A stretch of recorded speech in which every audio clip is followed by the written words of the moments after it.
El secreto de los robles.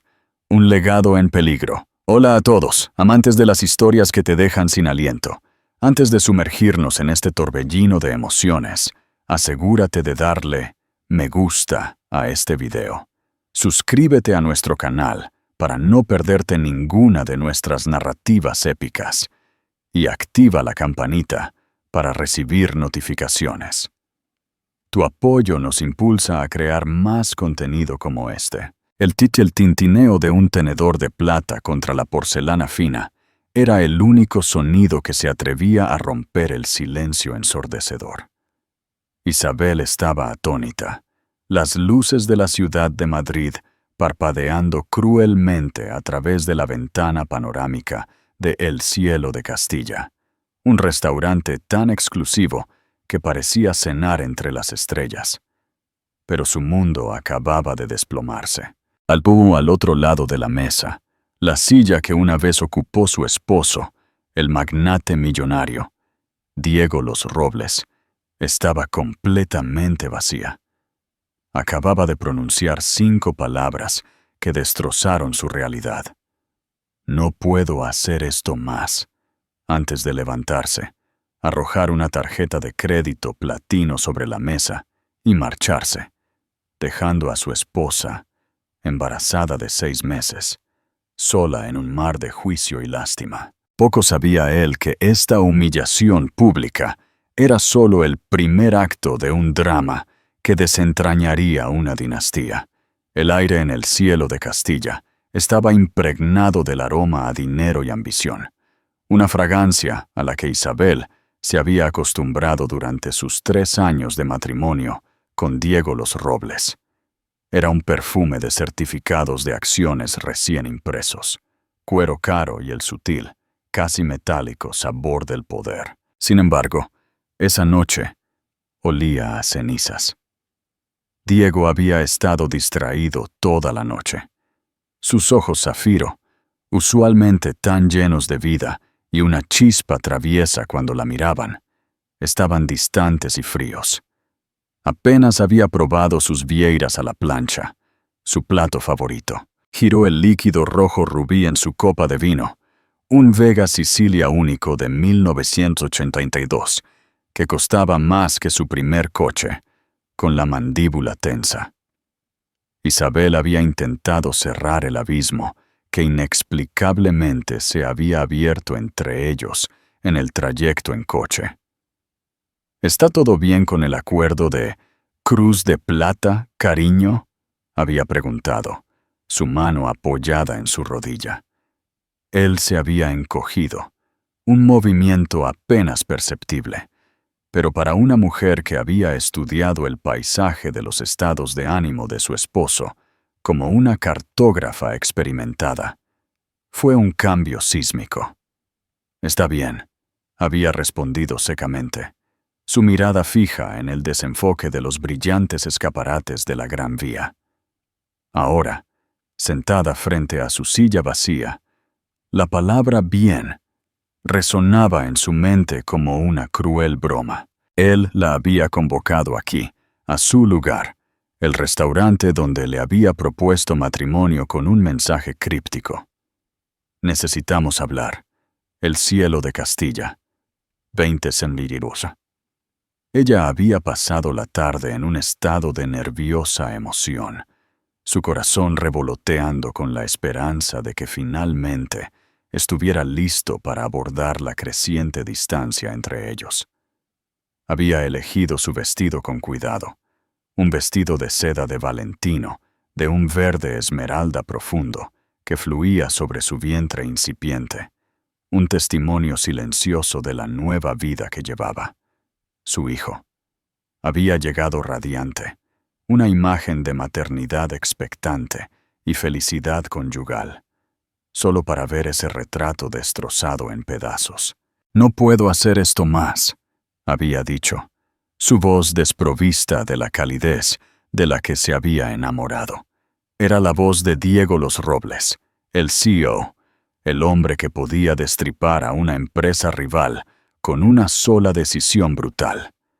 No era la voz de su Diego, el hombre que trazaba constelaciones en su espalda en plena noche y susurraba chistes tontos hasta que ella se doblaba de risa. ¿Hacer qué? Había logrado preguntar, su propia voz un hilo frágil. Diego, ¿de qué estás hablando? ¿Es el bebé? ¿Tienes miedo porque podemos...? Él la había interrumpido con un brusco y despectivo movimiento de la mano. Esto, nosotros, el bebé. Había gesticulado vagamente entre ellos, su rostro una máscara de fría indiferencia. Fue un error, un error. Su amor, su vida, su hijo por nacer. Un error. La palabra rebotó en la caverna de su cráneo, dejando un rastro de devastación a su paso. No había ofrecido más explicaciones, ni una confesión con lágrimas, ni una discusión acalorada. Solo una ruptura escalofriantemente tranquila. Se puso de pie, una figura imponente en su traje Tom Ford, hecho a medida. Un hombre que dominaba cada habitación en la que entraba. Y en ese momento, dominó la destrucción completa y absoluta de su mundo. La miró, sus ojos ilegibles, y luego se fue. Los murmullos comenzaron casi de inmediato, un zumbido bajo e insidioso de las mesas circundantes. Podía sentir las miradas, un peso físico que la oprimía.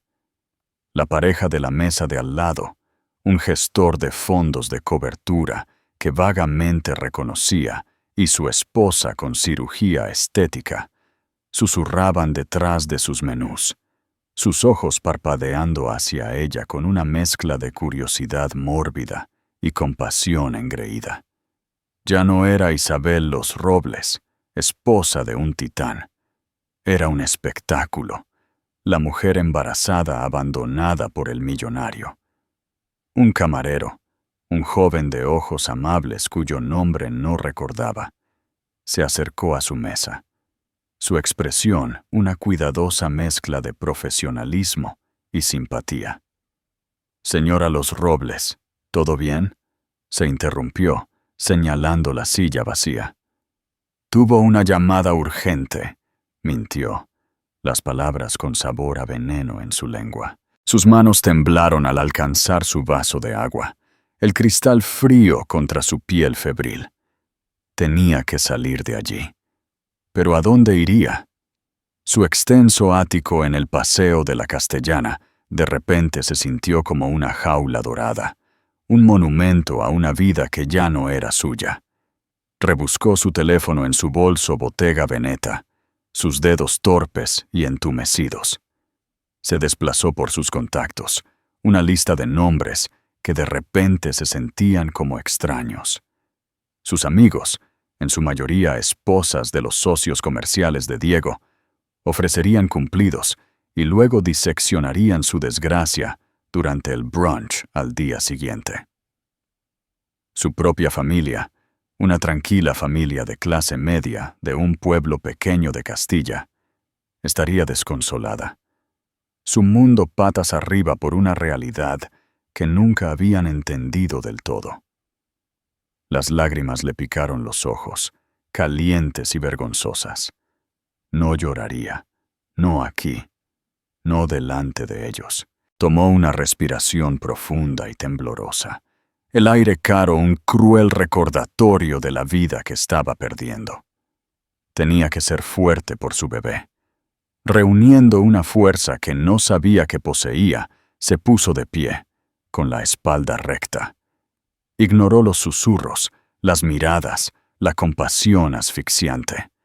Caminó, cada paso una pequeña victoria contra el abrumador impulso de derrumbarse. Al pasar junto al maître d'École, un hombre que siempre la había saludado con deferencia servil, desvió la mirada. Una señal sutil, pero clara de que su estatus había sido irrevocablemente degradado. Afuera, el aire fresco de la noche fue un shock para su sistema. La ciudad que una vez se había sentido como su reino, ahora parecía ajena y hostil. Un portero se apresuró a llamarle un taxi. su habitual charla alegre reemplazada por un respetuoso silencio. Mientras se hundía en la parte trasera del taxi amarillo, las lágrimas finalmente llegaron, rastros silenciosos y calientes por sus mejillas.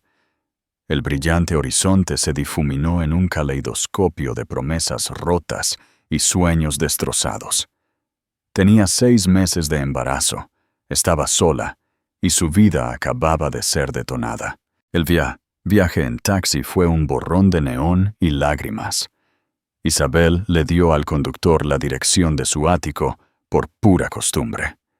Fue solo cuando el taxi se detuvo en la acera frente al opulento edificio de piedra caliza en el Paseo de la Castellana, con su portero uniformado y su vestíbulo silencioso como una catedral, que todo el peso de su nueva realidad se estrelló contra ella. No podía entrar allí, no esa noche, no nunca más. No era solo un hogar, era un museo de su vida juntos. Cada obra de arte, cada mueble, cada libro en las estanterías, era un recuerdo compartido, un testimonio de un amor que ella había creído indestructible. Caminar por esas habitaciones ahora sería como caminar por un cementerio de felicidad. «Espere», le dijo al conductor, con la voz ronca. «¿Puede simplemente conducir un poco?» El conductor, un hombre corpulento con un rostro amable, la miró por el espejo retrovisor, su expresión suavizándose con preocupación. Vio el rostro surcado de lágrimas, el vestido de diseñador, el inconfundible hinchazón de su embarazo. No hizo preguntas, simplemente asintió y volvió a la implacable corriente del tráfico de Madrid. Condujeron durante lo que parecieron horas, un viaje silencioso y sin rumbo por las venas de la ciudad. Pasaron por las vibrantes y caóticas calles del barrio de La Latina, las tranquilas avenidas arboladas del barrio de Salamanca y la brillante extensión llena de turistas de la Plaza Mayor. Isabel observó la ciudad pasar, una película muda reproduciéndose fuera de su ventana, su mente una vorágine de confusión y dolor. ¿Dónde había salido todo mal? ¿Fue una erosión gradual o un colapso catastrófico repentino? ¿Se había perdido las señales? ¿Había otra mujer? El pensamiento fue un golpe físico agudo que le quitó el aire de los pulmones. Diego, con su encanto, su riqueza, su innegable magnetismo, no habría tenido escasez de oportunidades. Ella pensó en los últimos meses. Él había estado trabajando más horas. Su teléfono se había convertido en una extensión de su mano, custodiado con una nueva, casi obsesiva privacidad. Había habido conversaciones en voz baja en su estudio, puertas cerrándose suavemente cuando ella se acercaba. En ese momento, ella lo había atribuido a las presiones de la fusión de Cruz de Plata, un acuerdo que cimentaría su lugar en la cúspide del mundo financiero. Ahora, bajo la dura e implacable luz de su abandono, cada noche, cada llamada susurrada, cada momento de distracción adquiría un nuevo y siniestro significado. Su teléfono vibró en su bolso, una serie de frenéticas llamadas entrantes de Diego. Ella miró su nombre en la pantalla, un nombre que una vez la había llenado de una sensación de seguridad y amor, ahora un símbolo de su más profunda traición. Silenció el teléfono, incapaz de soportar la idea de escuchar su voz. ¿Qué podría decir? ¿Que era una broma? ¿Un error? Él ya había dicho lo suyo. El silencio era su declaración final y brutal. Su mente luego se desvió hacia otra mujer, una mujer que siempre había sido una presencia silenciosa y formidable en sus vidas. Elena Los Robles, la madre de Diego. Una mujer tan fría e inflexible como el mármol de su casa en el barrio de Salamanca. Elena nunca había aprobado a Isabel. La veía como una cazafortunas, una cara bonita de clase media que no era digna del nombre y la fortuna. Elena había dejado clara su desaprobación desde el principio, con una serie de comentarios sutilmente hirientes y una cortesía glacial que era más intimidante que cualquier hostilidad abierta. Isabel había intentado ganársela, cerrar la brecha entre ellas por el bien de Diego. Pero Elena era una fortaleza impenetrable, una mujer que tenía a su hijo en un pedestal y veía a cualquier mujer que él amara como una rival por su afecto y una amenaza a su influencia. La idea de enfrentarse a Elena ahora, en su actual estado de desorden y humillación, era impensable. El taxista finalmente rompió el silencio. «Señora, llevamos un rato conduciendo. ¿Hay algún lugar al que pueda llevarla?» Sus preguntas la sacaron de su letargo. Tenía que ir a algún sitio. No podía vagar por las calles de Madrid toda la noche. Su propia familia estaba a horas de distancia en Castilla, y no quería aparecer en su puerta en mitad de la noche. Un desastre histérico y embarazada. Un hotel. La idea de registrarse en una habitación anónima y sin alma solo amplificó su sensación de desolación. Justo cuando la desesperación amenazaba con consumirla, una nueva idea desesperada comenzó a formarse en su mente. Era una idea loca, imprudente, nacida de la desesperación y un extraño e inexplicable instinto. «¿Puede llevarme al barrio de Salamanca?», dijo, su voz más fuerte ahora, teñida de una nueva, aunque frágil, resolución. «Tengo la dirección», le dio al conductor la dirección de la casa de Elena Los Robles, un lugar que solo había visitado un puñado de veces. Cada visita una actuación cuidadosamente orquestada y emocionalmente agotadora. No sabía qué haría cuando llegara allí. No tenía un plan. Todo lo que sabía era que no podía estar sola, y de una manera extraña y retorcida, la única persona que nunca le había ofrecido una pizca de calidez o consuelo era la única persona a la que se le ocurría recurrir.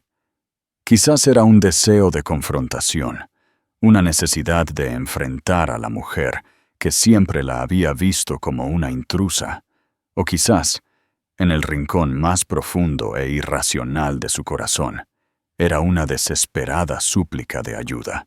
La casa era una imponente casa de 4 pisos de piedra en una calle tranquila y arbolada.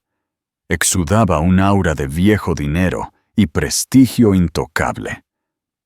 Mientras Isabel le pagaba al conductor y salía a la acera, sintió una nueva ola de aprensión.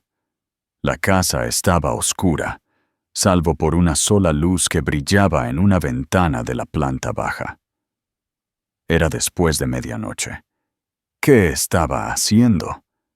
Subió los escalones de piedra. Su mano temblaba al alcanzar la ornamentada aldaba de latón. Dudó un largo momento, el metal frío en marcado contraste con su propia piel febril. Luego, antes de que pudiera perder el valor, la dejó caer. El sonido resonó en la quietud de la noche, una llamada fuerte y desesperada. Esperó, su corazón latiendo con fuerza contra sus costillas. Estaba a punto de darse la vuelta, convencida de su propia locura, cuando la pesada puerta de roble se abrió con un crujido, y allí, bañada por el suave resplandor de las luces del pasillo, estaba Elena Los Robles. Vestía una bata de seda azul marino, su cabello plateado perfectamente peinado, incluso a esas horas. Su rostro, un lienzo de líneas aristocráticas y emociones cuidadosamente controladas, registró un destello de sorpresa, pero rápidamente fue reemplazado por su habitual compostura helada. «Isabel», dijo. Su voz tan fría y nítida como una mañana de invierno. ¿Qué demonios haces aquí a estas horas? Y entonces, por primera vez esa noche, el dique de compostura cuidadosamente construido de Isabel se rompió. Las lágrimas que había estado conteniendo durante horas finalmente llegaron. Un torrente de dolor, ira y desesperación. Su cuerpo tembló con sollozos y tuvo que agarrarse al marco de la puerta para no colapsar. «Me dejó», gritó, las palabras arrancadas de su garganta. En el restaurante, simplemente me dejó. Esperaba una respuesta fría y despectiva. «Te lo dije». Una puerta cerrada en su cara. Pero en cambio, vio algo que nunca antes había visto en los ojos de Elena Los Robles. Un destello de algo que parecía casi preocupación. Elena permaneció en silencio por un largo momento, su mirada recorriendo el rostro surcado de lágrimas de Isabel, su vestido de diseñador, su vientre de embarazada. Miró a su nuera, no como una rival o una intrusa, sino como una mujer al borde del colapso. Y entonces hizo algo que Isabel nunca habría predicho en 1.000.000 de años. Se hizo a un lado, abriendo más la puerta. «Entra», dijo, su voz aún fría pero teñida de una innegable nota de autoridad. «No te vas a quedar aquí afuera». No fue una invitación cálida, no fue un abrazo, pero fue, a su extraña manera, un salvavidas. Y mientras Isabel cruzaba el umbral, saliendo de la noche fría y solitaria y entrando en la intimidante calidez de la casa de su suegra, supo que su vida acababa de tomar otro giro completamente inesperado. La mujer que siempre había considerado su adversaria acababa de convertirse en su improbable y quizás única salvadora. El interior de la casa de Elena Los Robles era exactamente como Isabel lo recordaba. Impecable, imponente y con una elegancia tranquila, casi sofocante. El aire olía a cera de abeja y a viejo dinero, madera oscura pulida, muebles antiguos y paredes adornadas con retratos de antepasados. Los robles de rostro severo creaban una atmósfera de museo privado más que de hogar. Era un espacio diseñado para impresionar, para intimidar, para recordar a todos los que entraban el peso del legado de los Robles. Elena la llevó no a una de las docenas de salas de estar formales, sino a un acogedor estudio con estanterías llenas de libros en la parte trasera de la casa. Un fuego crepitaba en la chimenea, proyectando una luz cálida y parpadeante sobre los volúmenes encuadernados en cuero y los lujosos sillones de terciopelo. Era la única habitación de la casa que se sentía habitada, un santuario de la rígida formalidad del resto de la casa. Elena le indicó a Isabel que se sentara en uno de los sillones junto al fuego. «Haré que la señora García te prepare un té», dijo, su tono profesional, como si estuviera lidiando con una crisis inesperada pero manejable. «No tiene por qué», murmuró Isabel, hundiéndose en el suave terciopelo. El calor del fuego era un consuelo bienvenido, un pequeño ancla en la tormenta de sus emociones. «Tonterías», dijo Elena secamente. «Estás en shock y estás embarazada. Necesitas mantener la calma». Salió de la habitación, su bata de seda susurrando suavemente mientras caminaba. Isabel se quedó sola con el fuego crepitante y los ojos silenciosos y juzgadores de los antepasados. Los robles en sus marcos dorados. Sintió una nueva ola de lágrimas amenazar con abrumarla, pero las contuvo. No se desmoronaría de nuevo. No ahora. Unos minutos más tarde, una amable mujer de cabello gris, con un simple vestido negro, Entró en la habitación, llevando una bandeja de plata con una tetera, una taza y un platillo, y un pequeño plato de galletas. Era la señora García, la ama de llaves de los Robles, desde hace mucho tiempo. Una mujer que había estado con la familia desde que Diego era un niño. Le dio a Isabel una pequeña sonrisa de simpatía mientras dejaba la bandeja en la mesa junto a ella. La señora Los Robles me dijo lo que pasó, querida, dijo suavemente, su voz teñida de un suave acento andaluz. No te preocupes, estás a salvo aquí. La simple y sencilla amabilidad de esta extraña fue casi la perdición de Isabel. Logró una sonrisa acuosa y un balbuceo.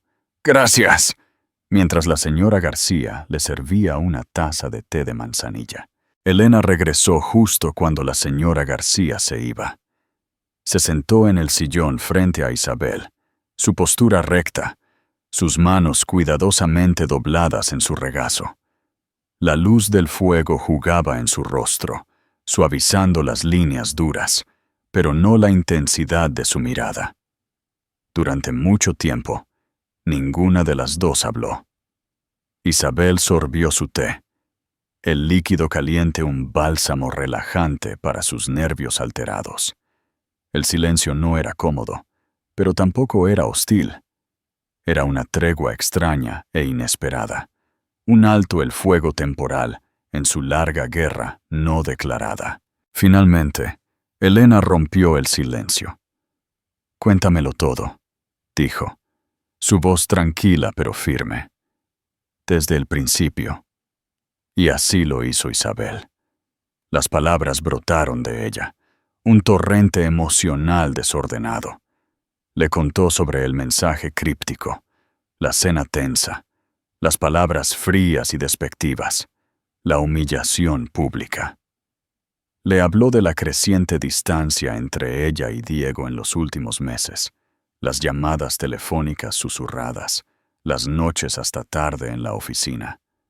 Expuso sus miedos, su confusión, su desamor. Esperaba juicio, crítica, un sutil «te lo dije». Pero Elena escuchó pacientemente, su expresión ilegible. No interrumpió. No ofreció cumplidos ni falsas seguridades. Simplemente escuchó. Cuando Isabel terminó, su voz ronca por la emoción, la habitación volvió a quedar en silencio. El único sonido era el crepitar del fuego y el tic-tac de un reloj de pie en el pasillo. «El acuerdo de Cruz de Plata», dijo Elena por fin, su voz pensativa. «Ha estado obsesionado con eso. Ha invertido todo en ello. Su dinero, su tiempo, su energía». «Lo sé», dijo Isabel en voz baja. Pensé que de eso se trataba todo esto, del estrés». «Quizás», dijo Elena, su mirada fija en las llamas danzantes. «Pero eso no explica su comportamiento de esta noche. Hacerte eso a ti, a su esposa embarazada, en público. Eso no es solo estrés. Eso es crueldad. Eso es otra cosa». Miró a Isabel, sus ojos azules, tan parecidos a los de su hijo, agudos y penetrantes. «Dijiste que sospechabas que podría haber otra mujer». El corazón de Isabel se encogió. «Yo no lo sé, es solo una sensación. Es una horrible y desgarradora sensación». Elena permaneció en silencio por un momento, sus labios fruncidos en una línea delgada y decidida. «Diego es mi hijo», dijo, su voz acerada. «Lo amo, pero no estoy ciega a sus defectos. Puede ser despiadado, puede ser egoísta. Siempre ha conseguido todo lo que ha querido, pero nunca lo he conocido cruel por el simple hecho de serlo». Se levantó y comenzó a pasear frente a la chimenea, una leona en su jaula. «Esto no es solo sobre ti y él», dijo, su voz elevándose con una nueva y feroz energía. Esto es sobre mi nieto, el futuro de esta familia, y no permitiré que él, ni nadie más, ponga eso en peligro. Detuvo su paso y se volvió para mirar a Isabel, sus ojos brillando con un fuego que Isabel nunca antes había visto. «Te quedarás aquí», dijo, su voz no dejando lugar a discusión. «Esta es tu casa ahora. Tú y el bebé estarán a salvo aquí. Yo me encargaré de Diego». Isabel la miró, aturdida y en silencio. La mujer que había sido su mayor adversaria era ahora su protectora más feroz. Fue un cambio vertiginoso y desorientador, y no sabía qué pensar al respecto. «Yo no entiendo», balbuceó. «¿Por qué está haciendo esto? Pensé que usted no me aprobaba». Un destello de algo que parecía arrepentimiento cruzó el rostro de Elena. «Mi relación con mi hijo es complicada», dijo, su voz ahora más suave. «Puede que no siempre lo haya demostrado, pero he visto cómo lo has hecho feliz, y sé que te amaba profundamente». Suspiró, un sonido de cansada resignación. «Y en cuanto a mi desaprobación», continuó, «quizás me equivoqué. Quizás me preocupé demasiado por el nombre de los Robles y no lo suficiente por la felicidad de mi hijo. Pero eso es pasado. Lo que importa ahora eres tú y el bebé, y no dejaré que Diego destruya a su propia familia por algún impulso egoísta y equivocado». Se acercó a Isabel y, para su asombro, le puso una mano en el hombro. Su toque fue ligero, casi vacilante, pero estaba allí. Un pequeño y frágil puente entre dos mujeres que una vez habían estado en lados opuestos de un vasto abismo emocional. «Descansa un poco», dijo Elena, su voz suave pero firme. «Mañana descubriremos qué hacer. Pero esta noche estás a salvo. Te lo prometo». Mientras Isabel era llevada a una lujosa habitación de invitados, una habitación más grande y opulenta que su primer apartamento, sintió una extraña sensación de irrealidad.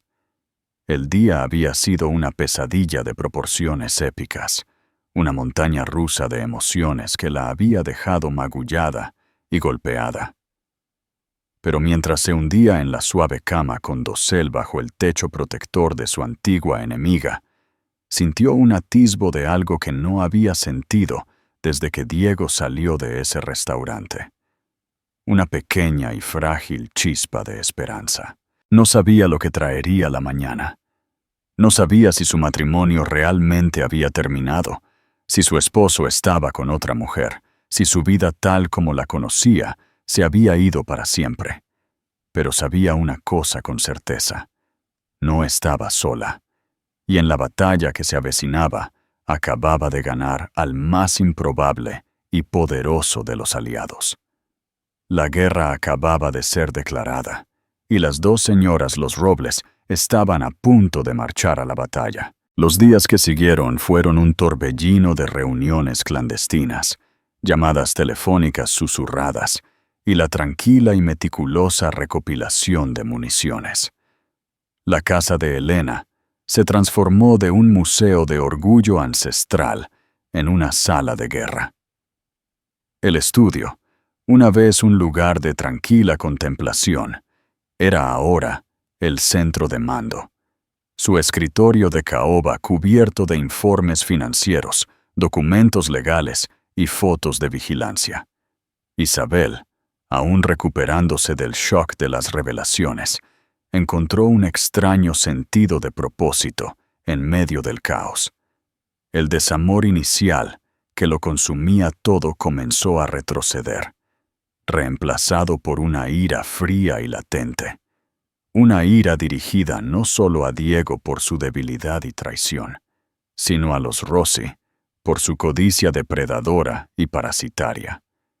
Ya no era solo una víctima, era una mujer con un interés en la lucha, una reina defendiendo el derecho de nacimiento de su heredero. Ella y Elena formaron una alianza improbable, pero formidable. Eran dos caras de la misma moneda. Elena con su pragmatismo despiadado, su profundo conocimiento del mundo corporativo y su red de contactos poderosos e influyentes. E Isabel con su conocimiento íntimo de Diego, su naturaleza tranquila y observadora, y una sorprendente fuerza interior recién descubierta. Trabajaron incansablemente, examinando los documentos proporcionados por el investigador de Elena. Encontraron un rastro de corporaciones fantasma, cuentas offshore y estados de pérdidas y ganancias falsificados que pintaban una imagen clara del fraude de Marco Rossi. Era una casa de naipes, y Diego, en su infatuación y desesperación, estaba a punto de convertirse en la base que le permitiría reconstruir su imperio en ruinas. «Es una serpiente», murmuró Elena una tarde, su dedo trazando una línea de transacciones ilícitas en un extracto bancario. «Una serpiente común y corriente. Y mi hijo, mi brillante hijo, educado en la Complutense, ha caído en el truco más antiguo del libro». Mientras tanto, Isabel se centró en el frente personal. Proporcionó al investigador detalles de los hábitos de Diego, sus rutinas, los nombres de sus confidentes más cercanos. Recordó conversaciones susurradas, comentarios medio escuchados, pequeños detalles aparentemente insignificantes que, a la luz de la crisis actual, adquirieron un nuevo y siniestro significado. Una noche, mientras trabajaban hasta tarde en el estudio, impulsadas por el café y un sentido compartido de justa furia, Isabel tuvo un avance. «El medallón», dijo de repente, su mente regresando a una conversación que había tenido con Diego meses atrás. Elena levantó la vista del documento legal que estaba leyendo. «¿Qué medallón?» «El medallón de Sofía», explicó Isabel, su voz cobrando impulso a medida que el recuerdo se volvía más claro. Diego lo mencionó una vez. Dijo que ella nunca se lo quitaba. Era un regalo de su padre. Dijo que era sentimental. «Una cazafortuna sentimental», se burló Elena. «¿Qué pasa con eso?» Diego dijo que tenía un cierre diminuto, casi invisible, continuó Isabel, sus ojos brillando con una idea incipiente. Dijo que era más que una simple joya. Era una caja fuerte, un lugar para guardar algo pequeño, algo importante. Los ojos de Elena se abrieron. Se inclinó hacia adelante, su interés agudizado. ¿Qué podría ser tan importante como para que lo llevara colgado del cuello? No lo sé, admitió Isabel.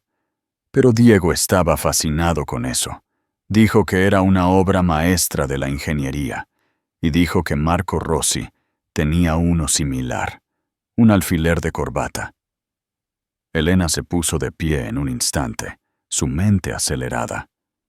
«Una caja fuerte», repitió su voz, un susurro bajo y excitado.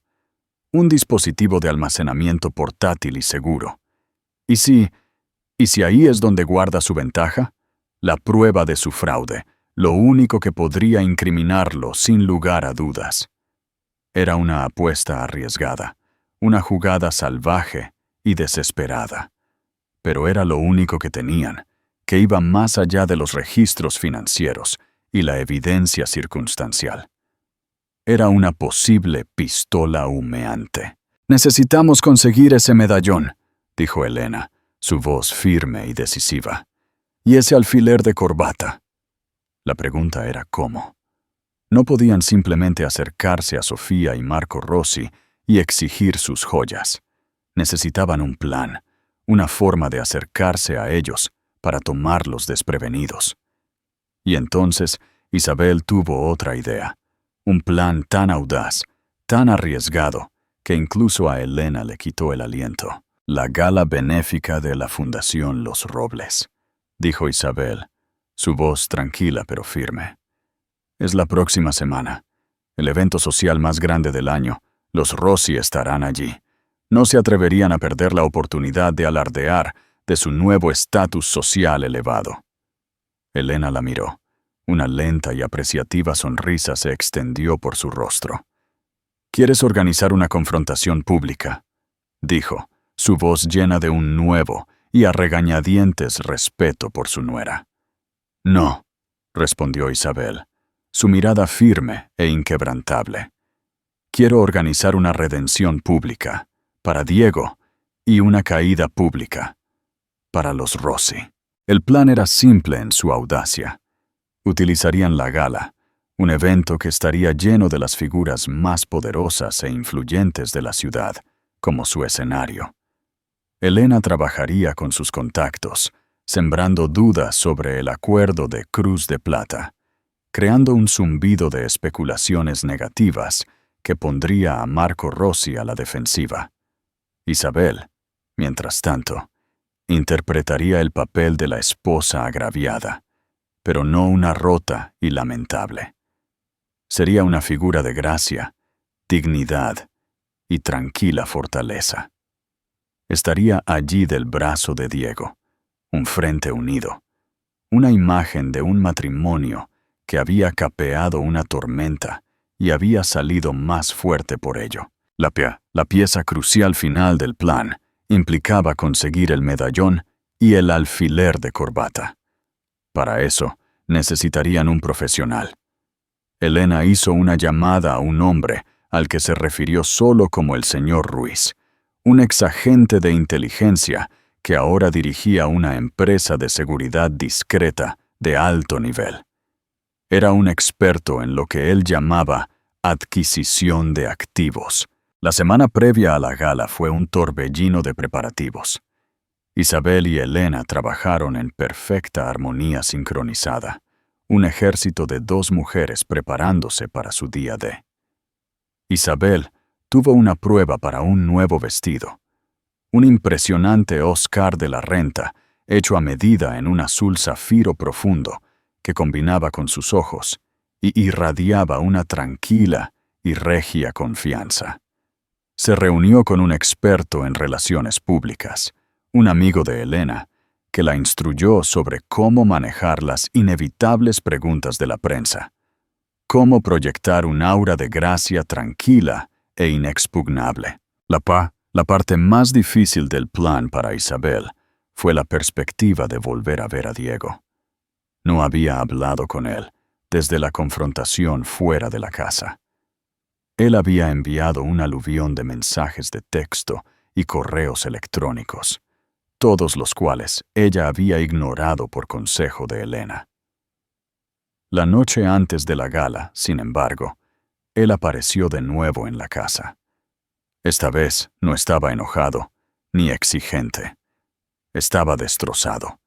Elena lo dejó entrar, pero se quedó de guardia en el pasillo mientras él e Isabel se encontraban en Laza Formal, un espacio frío e impersonal que parecía amplificar la distancia entre ellos.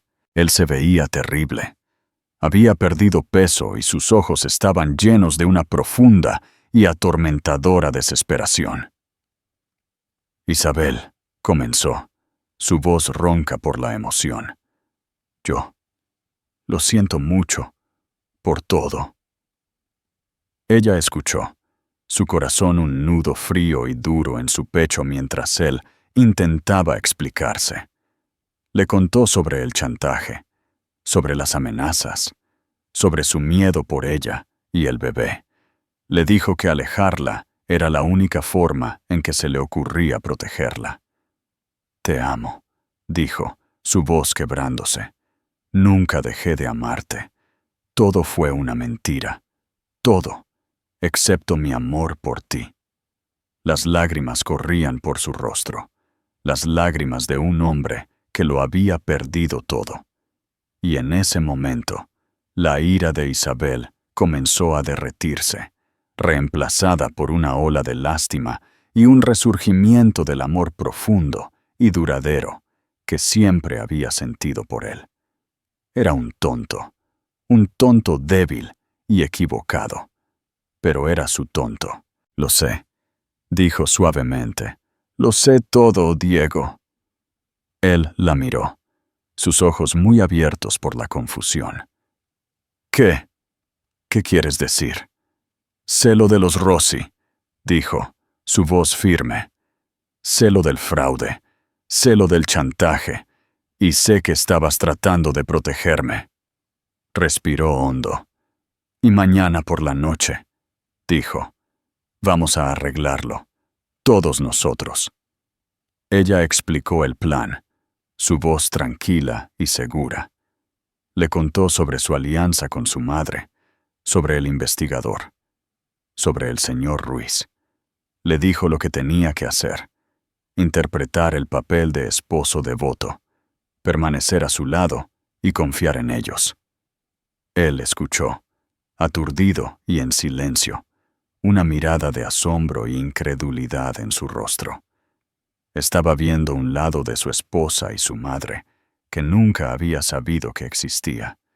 Cuando ella terminó, él simplemente asintió, sus ojos llenos de una nueva y desesperada esperanza. Lo haré, dijo, su voz firme. Lo que necesites, lo haré. De la noche siguiente, mientras Isabel y Diego salían del Bentley y pisaban la alfombra roja frente al Museo del Prado, fueron recibidos por un frenesí de flashes. La prensa, sintiendo una historia, los rodeó, gritando preguntas sobre su rumoreada separación, sobre el acuerdo de Cruz de Plata, sobre Sofía Rossi. Diego, con su mano protectoramente en la parte baja de la espalda de Isabel, sonrió para las cámaras, una imagen de un hombre profundamente enamorado de su hermosa esposa embarazada. Isabel, radiante en su vestido azul zafiro, simplemente sonrió una sonrisa serena y enigmática que no revelaba nada. Eran un frente unido, una pareja poderosa, una imagen de inquebrantable solidaridad. Y mientras entraban en la gala, en la guarida del león, sabían que el acto final de su drama estaba a punto de comenzar. El destino de su familia, su fortuna y su futuro dependían de lo que sucedería en las próximas horas. La gala de la Fundación Los Robles se convirtió en leyenda en Madrid. En una maniobra orquestada de forma impresionante, el señor Ruiz, disfrazado de camarero, levantó hábilmente el medallón del cuello de Sofía y el alfiler de corbata del traje de su padre. El contenido, una tarjeta micro SD, fue entregado a Elena, quien con una sola llamada discreta al presidente de la CNMBB, Comisión Nacional del Mercado de Valores, selló el destino de los Rossi. Para cuando se sirvió el postre, Marco y Sofía eran discretamente escoltados fuera del recinto por agentes federales. A la mañana siguiente, los titulares no hablaban del affair de Diego Los Robles, sino de su astuto papel en la exposición del mayor fraude financiero de la década. La historia, tal como la hiló el equipo de relaciones públicas de Elena, era la de un brillante CEO que actuó encubierto, arriesgando su propia reputación para proteger a su empresa y al mercado en general. Su desprecio público hacia Isabel fue pintado como un acto necesario y doloroso para protegerla de los peligrosos criminales que estaba investigando. Diego, humilde y eternamente en deuda, pasó el resto de su vida recuperando la confianza de Isabel. Dieron la bienvenida a su hijo, Leo, a un mundo donde el nombre de su familia no solo se había salvado, sino que se había fortalecido por la fuerza tranquila e inquebrantable de dos mujeres que se negaron a dejar caer su reino. Esperamos que esta historia de traición, resiliencia y alianzas inesperadas haya resonado contigo. Si te cautivaron los giros dramáticos y el triunfo final de la familia Los Robles, por favor, muestra tu apoyo. Dale un me gusta a este video. Compártelo con alguien a quien le encanten las historias de fuerza y redención. Y no olvides suscribirte a nuestro canal para más dramas de la vida real que te mantendrán al borde de tu asiento. Haz clic en la campana de notificaciones para no perderte ninguna actualización. Gracias por escuchar. No olvides dejar tu comentario abajo. ¿Qué te pareció la decisión de Isabel de buscar a Elena? ¿Crees que Diego merecía una segunda oportunidad? Queremos saber tu opinión.